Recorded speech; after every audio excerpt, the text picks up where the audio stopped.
शिला प्रभुपाद की जय। गुरु गौरांग की जय।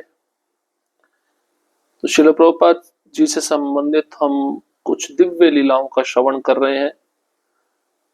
कल के सत्र में हमने श्रवण किया था किस प्रकार से शिला प्रभुपाद जी की जो विनम्रता है, जब जय पताका महाराज प्रभुपाद से मिलने गए तो प्रभुपाद जी ने उनको कुछ डांट दिया।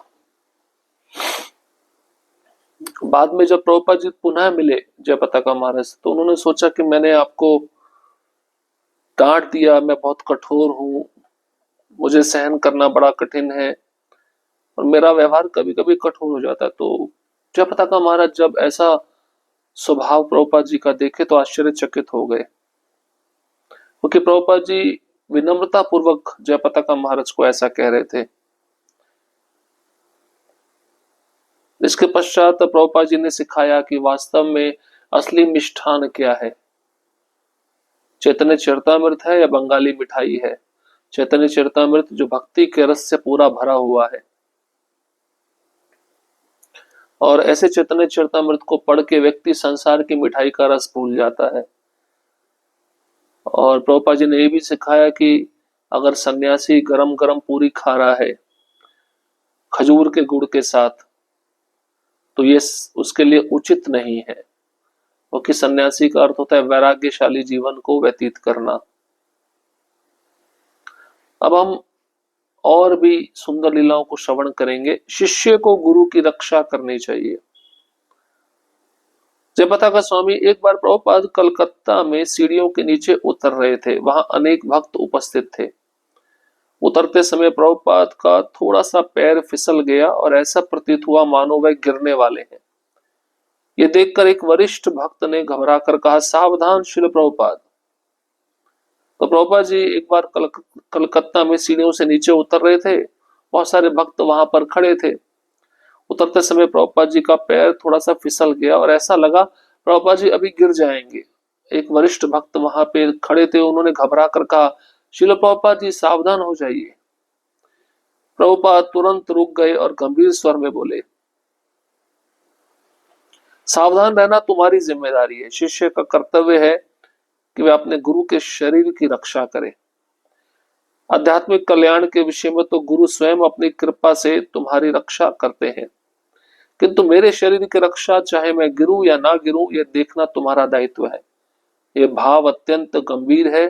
शिल प्रभुपाद ने सिखाया कि गुरु का शरीर शिष्य के लिए अत्यंत पूजनीय होता है और उसकी सेवा तथा सुरक्षा करना शिष्य का पवित्र कर्तव्य है। अब प्रभुपाद जी ने जब सुना कि उनका एक वरिष्ठ भक्त कह रहा है कि प्रभुपाद जी सावधान, आप गिर सकते हैं, तो प्रभुपाद जी तुरंत रुक गए और गंभीर स्वर में बोले, सावधान रहना तुम्हारी जिम्मेदारी है, मेरी जिम्मेदारी नहीं है। वो कि शिष्य का कर्तव्य है कि वे अपने गुरु के शरीर की रक्षा करें। तो आध्यात्मिक कल्याण के विषय में तो गुरु स्वयं अपनी कृपा से तुम्हारी रक्षा करते ही हैं, शिष्य की रक्षा करते हैं। लेकिन बाबा जी कहते हैं मेरे शरीर की रक्षा मैं गिरूं या ना गिरूं, ये देखना तुम्हारा दायित्व है, शिष्य का दायित्व है। तो प्रभुपाद जी ने इस लीला से सिखाया कि गुरु का शरीर दिव्य होता है और उस शरीर को शिष्य को पूजनीय माना जाता है। शिष्य के लिए गुरु का शरीर पूजनीय होता है और उसकी सेवा सुरक्षा करना शिष्य का पवित्र कर्तव्य है। तो शिष्य का धर्म क्या है? गुरु की सेवा करना, गुरु की सुरक्षा करना और गुरु के शरीर को आदर प्रदान करना, उसको पूजना, ये शिष्य का धर्म है। तो हमेशा ध्यान रखना चाहिए गुरु का शरीर साधारण नहीं होता है, दिव्य होता है, क्योंकि वह शरीर पूरी तरह से भगवान की सेवा में लगा रहता है। शिष्य का धर्म है कि गुरु के शरीर का रक्षा करे, उसका सेवा करे, उसकी पूजा अर्चना करे। पशु ही वचन नहीं निभा सकता। बद्री नारायण एक बार एक भक्त ने शिल प्रभुपाद से निवेदन किया, प्रभुपाद जी, जब मैंने इस आंदोलन में प्रवेश किया था तब मेरी आयु केवल 18 वर्ष थी। उस समय नियमों का पालन करना मेरे लिए सहज था, किंतु अब इतने वर्षों के बाद मेरा जीवन बहुत बदल गया है। वह भक्त अपनी बात को लंबा खींचते हुए अपने कठिनाइयों का वर्णन करता रहा। शिल प्रभुपाद ने उसकी बातों को सुनते हुए अचानक अपना हाथ जोर से पटका और गंभीरता से बोले, तो फिर तुमने वचन क्यों दिया था? वचन निभाना ना जानना तो केवल पशुओं का स्वभाव होता है। तो एक भक्त शिल प्रभुपाद जी के पास में आए और चरणों में निवेदन करने लगे, जब मैं 18 साल का था तो मैं इस आंदोलन में प्रवेश किया था और उस समय मेरे लिए बहुत आसान था नियमों का पालन करना। अब बहुत वर्षों के बाद मेरा जीवन बदल गया है। वे भक्त अपनी बात को लंबा खींचता रहा और कहने लगा कि मेरे जीवन में बहुत सारी कठिनाइयां आ गई हैं, मैं नियमों का पालन नहीं कर पा रहा हूं। तो श्रील प्रभुपाद उसकी बातों को सुन रहे थे। अचानक प्रभुपाद जी अपने हाथ को जोर से उठाकर पटक दिए और प्रभुपाद जी गंभीरता से बोले, तो फिर तुमने दीक्षा के समय वचन क्यों दिया था अगर निभा नहीं पा रहे हो? वचन ना निभाना ना जानना ये तो केवल पशुओं का स्वभाव होता है। प्रभुपाद के शब्द इतने प्रबल और गंभीर थे कि वहां उपस्थित सभी भक्तों के हृदय में गूंज उठे। उनका भाव अत्यंत स्पष्ट था। जब एक साधक गुरु और भगवान के समक्ष व्रत या प्रतिज्ञा करता है, विशेषतः नियमों का पालन करने का संकल्प, तो उसे जीवन भर उसकी रक्षा करनी चाहिए।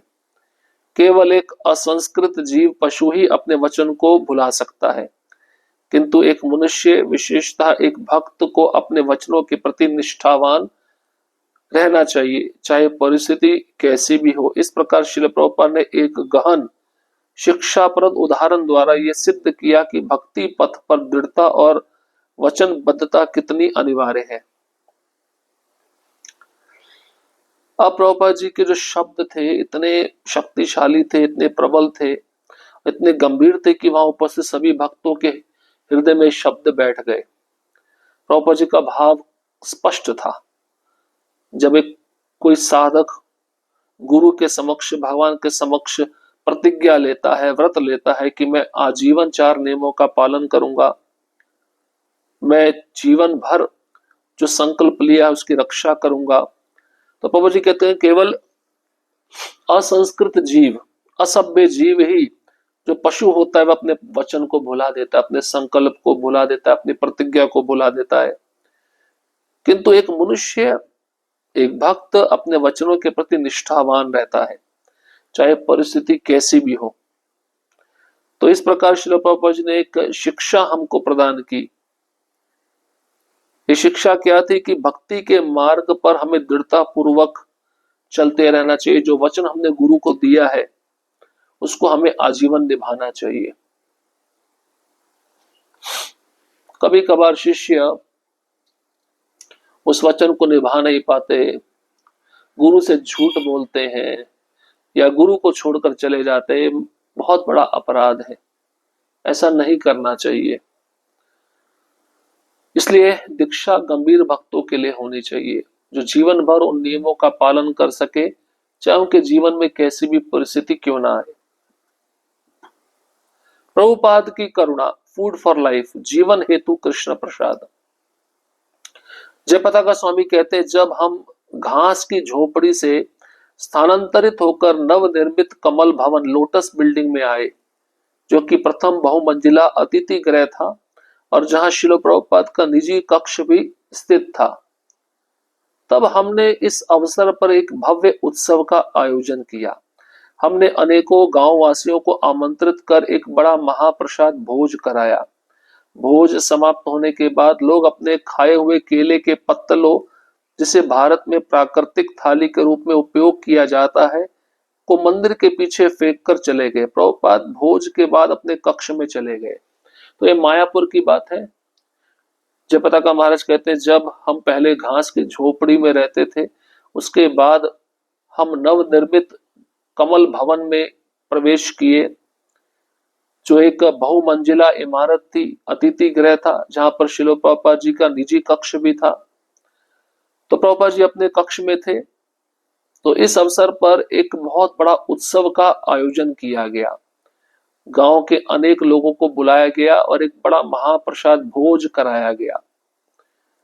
अब जैसे ही भोजन समाप्त हुआ, लोग प्रसाद लेकर केले के जो पत्तल थे उसको फेंक कर मंदिर के पीछे चले गए और प्रभुपाद जी भी अपने कक्ष में चले गए।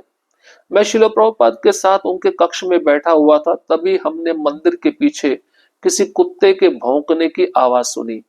प्रभुपाद तुरंत उठे और सीढ़ियों से चलते हुए सीधे बरामदे तक पहुंचे।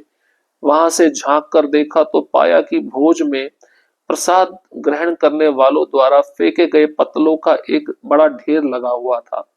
उस ढेर के पास कुछ अत्यंत गरीब छोटे छोटे बच्चे, जिनके कपड़े फटे पुराने थे, हाथों में डंडे लेकर कुत्तों को मारकर भगाते हुए उन फेंके हुए पत्तलों पर बचा हुआ अन्न पाने के लिए संघर्ष कर रहे थे। वह भूख से इतने व्याकुल थे कि कुत्तों से भिड़कर उन जूठे पत्तलों से अन्न प्राप्त करने का प्रयास कर रहे थे। अब प्रभुपाद जी अपने कक्ष में बैठे हुए थे, तभी मंदिर के पीछे जहां पे पत्तलों का ढेर लगा था, लोग प्रसाद खाकर पत्तल वहां पर फेंक के गए थे, वहीं से कुत्ते की भौंकने की आवाज प्रभुपाद जी को सुनाई दी।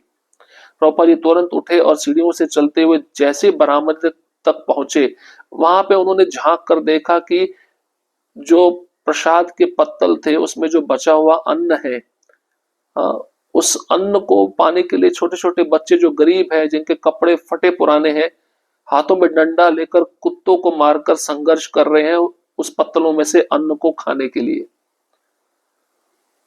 तो प्रभुपाद जी दृश्य देखकर इतने व्याकुल हो गए कि छोटे छोटे बच्चे कुत्तों से लड़ रहे हैं जूठे पत्तलों में से प्रसाद खाने के लिए। यह हृदय विदारक दृश्य देखकर शिलो प्रभुपाद की आंखों से अश्रुधारा बहने लगी। वे अत्यंत करुणा भाव से रो पड़े। उन्होंने भराए स्वर में कहा, सोचो ये बच्चे कितने भूखे होंगे जो फेंके हुए अन्न के लिए कुत्तों से भी लड़ने को विवश हैं। उन्होंने अत्यंत वेदना पूर्वक कहा, कोई भी व्यक्ति स्वयं को इतनी नीच स्थिति में नहीं लाना चाहेगा कि उसे कुत्तों से लड़कर दूसरों के जूठे फेंके अन्न के टुकड़े खाने पड़े। प्रभुपाद इस दृश्य से इतने अधिक आहत हुए कि वहीं तत्काल आदेश दिया, हमें ऐसा आयोजन करना चाहिए कि मंदिर से 10 मील की परिधि में कोई भी व्यक्ति भूखा ना रहे। प्रत्येक व्यक्ति को भोजन मिलना चाहिए। यहीं से इस्कॉन फूड रिलीफ की स्थापना हुई, जो आगे चलकर फूड फॉर लाइफ के नाम से प्रसिद्ध हुआ। प्रभुपाद ने आदेश दिया कि नियमित रूप से प्रसाद वितरण का कार्यक्रम चलाया जाए। हमने सप्ताह के 5 दिन विशेष रूप से बच्चों, गर्भवती माताओं और स्तनपान कराने वाली माताओं के लिए तथा सप्ताह के 7 दिन बिना किसी भेदभाव के हिंदू, मुसलमान, ईसाई, पुरुष, स्त्री, वृद्ध या बालक सभी के लिए प्रसाद वितरण प्रारंभ किया। प्रभुपाद का हृदय उन भूखे लोगों के प्रति इतनी करुणा से भर गया था कि इस अभियान को उन्होंने अपनी व्यक्तिगत सेवा भावना से जोड़ दिया। उनकी इस दिव्य करुणा से आज भी लाखों लोगों को प्रतिदिन कृष्ण प्रसाद का अमूल्य उपहार प्राप्त हो रहा है। तो जो दृश्य प्रभुपाद जी ने देखा वो हृदय विदारक था। प्रभुपाद जी उस दृश्य को देखकर आंखों से आंसू बहने लगे। अत्यंत प्रभुपाद जी करुणा भाव में रो पड़े और भर्राए स्वर में प्रभुपाद जी ने कहा, ये बच्चे कितने भूखे होंगे कि फेंके गए अन्न के लिए कुत्तों से लड़ रहे हैं। वेदना पूर्वक प्रभुपाद जी ने कहा, कोई भी व्यक्ति स्वयं को इतनी नीच स्थिति में नहीं लाना चाहेगा कि उसे कुत्तों से लड़ना पड़े अन्न को खाने के लिए, और भी जूठे पत्तल में फेंके गए अन्न के टुकड़े। प्रभुपाद जी इस दृश्य से इतने आहत हुए थे कि तत्काल उन्होंने आदेश दिया कि हमें एक ऐसी योजना बनानी है जिससे मंदिर के 10 मील की परिधि में कोई भी व्यक्ति भूखा ना सोए। हर एक व्यक्ति को भोजन मिलना चाहिए। यहीं से इस्कॉन फूड रिलीफ की स्थापना हुई, जो आगे चलकर फूड फॉर लाइफ के नाम से जाना गया। और प्रभुपाद जी का ये जो आदेश था नियमित रूप से प्रसाद वितरण करना, ये चलाया जाए। और उसी समय कार्यक्रम शुरू हुआ। सप्ताह के 7 दिन में से 5 दिन विशेष रूप से बच्चों को, गर्भवती महिलाओं को, ऐसी माताएं जो स्तनपान कराती हैं अपने बच्चों को, तो उनको प्रसाद वितरण किया जाने लगा बिना किसी भेदभाव के। चाहे वहां पर हिंदू आए, मुसलमान आए, ईसाई आए, पुरुष, स्त्री, वृद्ध, बालक, कोई भी आए, सबको प्रसाद वितरण होना चाहिए। अब प्रभुपाद जी का जो हृदय था उन भूखे लोगों के प्रति इतनी करुणा से भर गया था कि उन्होंने इस अभियान को अपना व्यक्तिगत सेवा भावना से जोड़ लिया।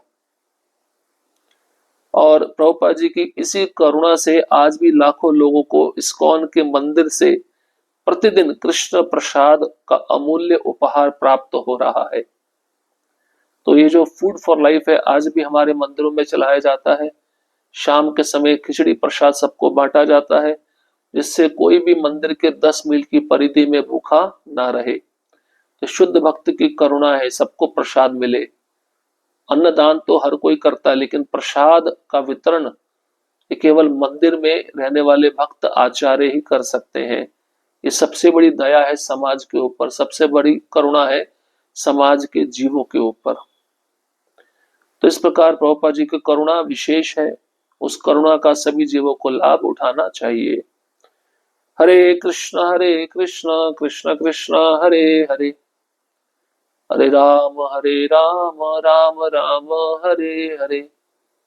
श्रील प्रभुपाद की जय, गुरु गौरांग की जय।